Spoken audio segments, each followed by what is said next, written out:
जय हिंद दोस्तों। हम लोग कुरान पब्लिकेशन का वस्तुनिष्ठ सामान्य ज्ञान देख रहे थे जो सभी प्रतियोगिता परीक्षा के लिए इम्पोर्टेंट है। चलिए हम लोग स्टार्ट करते हैं हिस्ट्री का क्वेश्चन जो क्रम बाय क्रम टॉपिक बाय टॉपिक करके हम लोग देख रहे थे। इस टॉपिक का नाम है तुगलक वंश। क्या है? इस टॉपिक का नाम है तुगलक वंश। तुगलक वंश के बारे में हम लोग MCQ देखेंगे। क्या है क्वेश्चन? दिल्ली सल्तनत के तुगलक राजवंश का अंतिम शासक निम्नलिखित में से कौन था? तो हो जाएगा नासिर उद दीन महमूद। निम्नलिखित में से किस सुल्तान के दरबार में सबसे अधिक गुलाम थे? तो हो जाएगा फिरोज तुगलक। किसने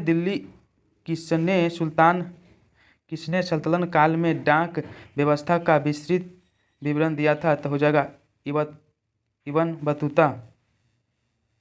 यहाँ पे विचार कीजिए ए और आर दोनों में क्या है। ए में है मोहम्मद तुगलक की प्रतीक मुद्रा योजना असफल सिद्ध हुई। आर में मोहम्मद तुगलक का मुद्रा निर्गमन पर उचित नियंत्रण नहीं था। ए और आर दोनों सही हैं। आर सही व्याख्या एक की है।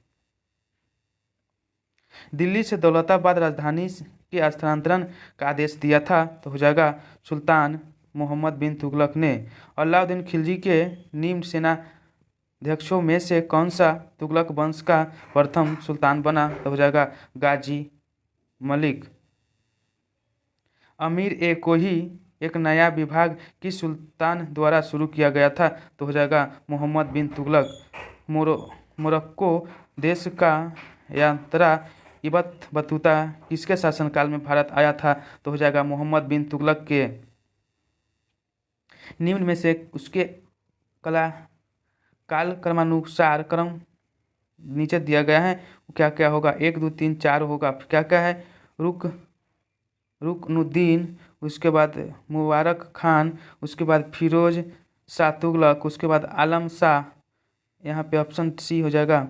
फिर नेक्स्ट क्वेश्चन है टोपरा तथा मेरठ से 2 अशोक स्तंभ लेख दिल्ली कौन लाया था? तो हो जाएगा फिरोज शाह तुगलक। इतिहासकार बदायूगिन ने किसकी मृत्यु पर कहा था कि सुल्तान को अपनी प्रजा से उस प्रजा को सुल्तान से मुफ्त मिल गई? तो हो जाएगा मोहम्मद बिन तुगलक। सर्वप्रथम लोक निर्माण विभाग की स्थापना हुई थी? तो फिरोज शाह तुगलक ने। तैमूर लंग ने किस वर्ष भारत पर आक्रमण किया था? तो हो जाएगा 1391 ईस्वी में, 1398 में। दिल्ली के किस सुल्तान ने ब्राह्मणों पर भी पर जजिया कर दिया था? तो फिरोज शाह तुगलक। यहाँ पे कथन और कारण दिया है तो ए सही है और आर गलत है। तो पढ़ लेते हैं ए में क्या है। मोहम्मद बिन तुगलक ने एक नया स्वर्ण सिक्का जारी किया जो इब्न बतूता द्वारा दीनार कहलाया गया। फिर आर में है गलत है। मोहम्मद बिन तुगलक पश्चिम एशिया तथा उत्तर अफ्रीका देशों के साथ व्यापार में अभिवृद्धि के लिए स्वर्ण सिक्कों की टोकन मुद्रा जारी करना चाहता था। 16 नंबर क्वेश्चन है किस वंश के सुल्तानों ने सबसे अधिक समय तक देश में राज किया था? तो हो जाएगा तुगलक वंश। दक्षिण अफ्रीका यात्रा इब्न बतूता के शासनकाल में भारत आया था? तो हो जाएगा मोहम्मद बिन तुगलक के समय में। भारत में सर्वप्रथम सांकेतिक मुद्रा का प्रचलन किया था? तो हो जाएगा मोहम्मद बिन तुगलक ने। दिल्ली सल्तनत का सर्वप्रथम विद्वान शासक जो खगोल शास्त्र, गणित एवं आयुर्विज्ञान सहित अनेक विधाओं में माहिर था? तो हो जाएगा मोहम्मद बिन तुगलक। दिल्ली के किस सुल्तान ने एक पृथक कृषि विभाग की स्थापना की एवं फसल चक्र की योजना बनाई थी? तो हो जाएगा मोहम्मद बिन तुगलक।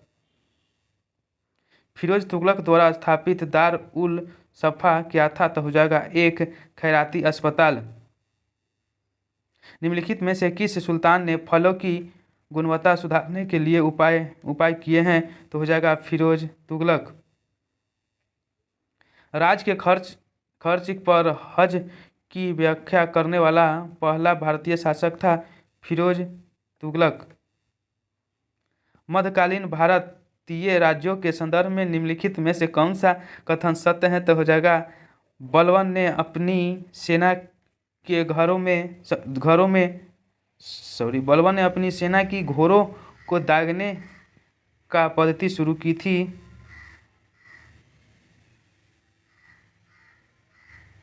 25 नंबर क्वेश्चन है, होली त्योहार के सार्वजनिक उत्सव में भाग लेने वाले दिल्ली का प्रथम सुल्तान कौन था? तो हो जाएगा मोहम्मद बिन तुगलक।